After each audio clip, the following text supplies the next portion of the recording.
শাহাদাটারে কালা দেখি সোজাটারে বহকারে।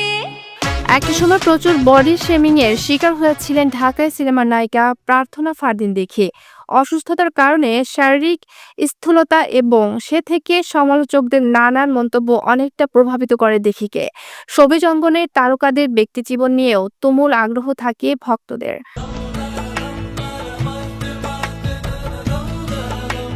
বাংলাদেশের চলচ্চিত্র অভিনেত্রী ও মডেল দিঘিকে নিয়েও আগ্রহের শেষ নেই ভক্তদের মনে।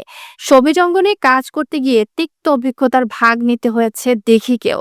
সম্প্রতি এক সাক্ষাৎকারে সেই খারাপ সময়ের অভিজ্ঞতা ভাগ করে নিয়েছেন দিঘি। বডি শেমিং এর শিকার যে কেউ অনেক ফ্রাস্ট্রেটেড হয়ে পড়তে পারেন, অথচ মানুষ সেগুলো না ভেবেই বডি শেমিং করে ফেলেন বলে জানান এই অভিনেত্রী।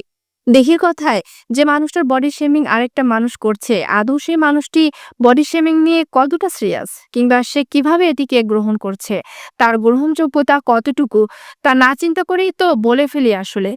হতে পারে সে অনেক ট্রমাটাইজড এটা নিয়ে, সে অনেক ফ্রাস্ট্রেটেড বডি শেমিং নিয়ে একটা সময় হতাশ হয়ে পড়েছিলেন জানিয়ে দেখি বলেন, একটা সময় ফ্রাস্ট্রেটেড হয়ে গিয়েছিলাম, কারণ এত শুনতাম, এতে একের পর এক চ্যালেঞ্জের মধ্য দিয়ে যেতে হতো।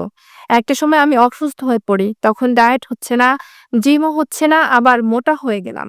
এরপর যখন ঠিক করলাম আমাকে শুকাতেই হবে, তখন আবার হলো কোভিড।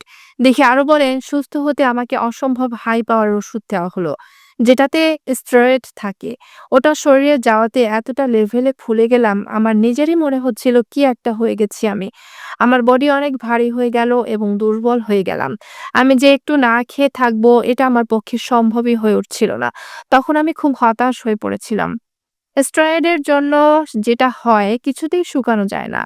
একটা বছরের মতো ভুগতে হয়েছে, প্রচুর কষ্ট হয়েছে শুকাতে। তখনই মনে হয়েছে আমি মনে হয় আর পারবো না।